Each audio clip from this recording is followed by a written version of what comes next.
This is a fantastic question. Probably the best question a human being can ask himself. Prince Ram has asked this question to himself, and Maharshi Vasishtha in Yoga Vasishtha Maharamayana. He goes on to become Lord Ram.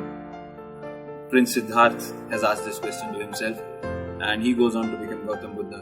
Jesus of Nazareth has asked this question to himself. He goes on to become Jesus Christ. Let me deconstruct this question a bit for you so that you understand its implications. So what are we complaining about? Nobody is complaining about having $1 billion in his bank account. Nobody is complaining about absolutely good physical health. Nobody is complaining about having relationships that are satisfying. What people are complaining about is being broke, is being unhealthy, is being ill, is not being in good relationships. So we complain about things that we suffer. And suffering has a spectrum. Now you go to a restaurant, you order a soup, it's cold and it's blank. The taste and temperature doesn't suit you. You're about to go into a meeting, someone spills coffee over your shirt. Now, these are trivial things, but they disturb you. They disturb your inner peace, they cause suffering, and of course the complaint ensues. On the other end of the spectrum is somebody who has met with an accident, somebody who's going through an amputation, somebody who has been diagnosed with a terminal illness, somebody who has suffered a loss of a loved one. These are real physical things that cause suffering and complaint, but they are not happening every day. So all these real physical issues are a big concern, but then they are not happening on a daily basis.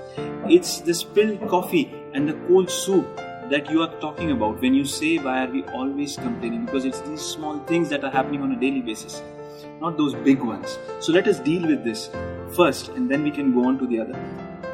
In dealing with this, we need to understand our own minds and how they have been almost indoctrinated into a linear process of thinking. The education system tells me that if I put myself diligently to this subject, I score good grades. Good grades means good college means good education means a good job, and a good job means a good life. But life, real life, is not linear at all. It is multifactorial, and control is imaginary. When we look at life with all its magnanimity, the sun, stars, galaxies, the galactic system and the nebulae, and the planet Earth, the complexity of this planet, we start to see the magnanimity and the graciousness with which this intelligence is running itself. And we understand that for this moment to be as it is, a million things have gone right in a perfectly coordinated fashion.